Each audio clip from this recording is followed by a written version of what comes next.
All right. Hi there. I'm Anna Visak, and I am talking with David Stagliano, who's going to tell us a little bit more about his work. So, David, I'll have you start. Can you tell us your job title and where you work?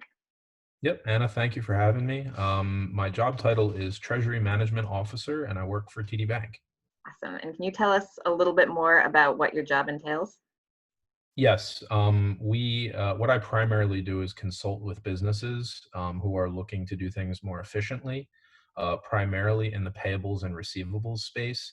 So if you can imagine when you go online to your bank and submit bill payments to pay your bills, well, businesses have a lot more bills to pay than you. And when they do it, they typically have a whole department that's in charge of doing it. And then the same kind of thing, businesses send out bills for other businesses to pay them, and they have a whole department that typically does that. And in this age, apparently, with COVID, of course, no surprise, we have a lot of businesses that aren't able to get into the office and do things the way that they used to be doing. So doing things electronically is more important than ever, not just to be efficient, but to help reduce your fraud risk. So I mainly consult with businesses about better ways they can pay people, better ways that they can receive payments, and just do things more efficiently. Oh, thanks. Can you tell us a little bit more about your educational background and how you came to be in this line of work? That is a loaded question. My educational background is I'm a business management major that graduated from the College of New Jersey. Um, I was one of those students who liked all of the electives or the classes that you're required to take to graduate, but don't necessarily have to do with anything specifically about your major. And I liked all of them: bio, psychology, music. I liked everything. I would say that what I graduated with, I liked least, which is interesting. Mhm. But I do consider myself a leader, and that's why I chose business management, because I look forward to being in a leadership position in my current role, or perhaps starting a business of my own someday. Cool. What is your favorite thing about your job, or what are some things you like about it?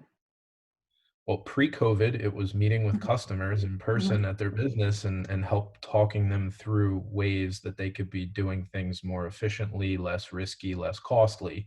Now we've been doing things via WebEx, so it's pretty much the same thing. I just don't get out on the road, see Mhm. different parts of the state, meet different business leaders.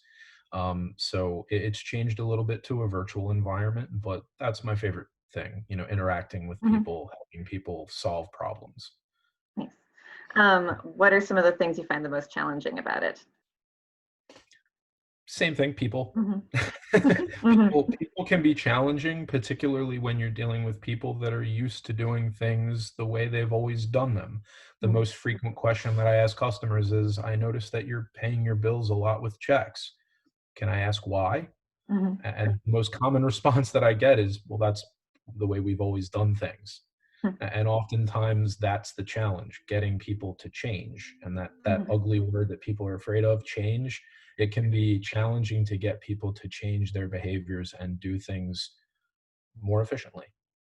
Yeah, makes sense. Could you talk us through what does a typical day usually look like for you? Typical day is I have a calendar full of calls. I'm constantly talking to and meeting with businesses because I cover the whole state Mhm. as well as the Plattsburgh market in upstate New York. So you can imagine all the businesses that are in this state and in that part of upstate New York. There's a lot of them. So Mhm. typically my day is filled with calls and I'm talking to people all day. Thanks. What do you think would make someone a good fit for this kind of work? Anyone who's a people person, if you consider yourself an extrovert, if you get fired up and excited about talking to people, me specifically, I like kind of winning a debate. So Mhm. if I'm having a talk with a customer who's always done things a certain way, well, I have to come to the table with at least two, three good reasons why they're going to do things a different way. Mhm. And normally by the end of that conversation, I have them at least thinking about doing something a different way. Mhm. And it helps me feel like I'm doing something good in the world, because at the end of the day, if people change and do things better, it will benefit everyone. Mhm.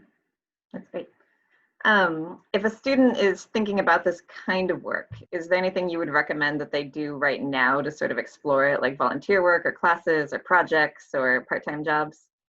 Well, what they say about bankers, and don't mean to insult any bankers out there. I'm Mhm, one of them, but nobody goes into school saying I'm going to be a banker someday.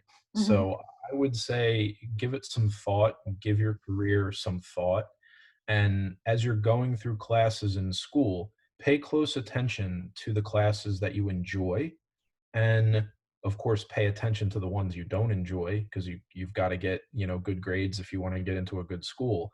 But what I mean is do well in all classes, but only follow the path of the classes that you enjoy, because you might end up actually getting to do something that you really enjoy someday for a living. mhm. That's great. And then what sort of education or training do you think a student that is interested in this sort of work might want to think about down the road? Well, I have a bachelor's degree. I didn't get a master's or anything like that. There are several certifications that are out there, but I would recommend at least getting a bachelor's degree. Mhm, And like I said, preferably in something that you enjoy, because when you have to work as hard as you have to work to earn a living these days, it takes a lot of energy to focus on something that you don't really enjoy. So mhm, I would recommend not turning something like that into something that you have to do for a living, because that can be a very mhm, energy draining occupation. mhm. That's great. Anything else you would want to say to students? I want to reiterate, you've got to do good in all the classes, even the ones you Mhm, don't enjoy. But you will find that if you pay attention, if you learn, if you work hard, if you study, you will find yourself in a position to succeed, regardless of whether you get to do something that you really enjoy. mhm, And as the there are many prominent free thinkers that will share with you that once you start getting paid to do something that you really, really enjoy, mhm, you might not enjoy it as much. So don't be afraid to challenge yourself to do things that at first you might not enjoy. Give it a chance. Get good grades, excel in everything.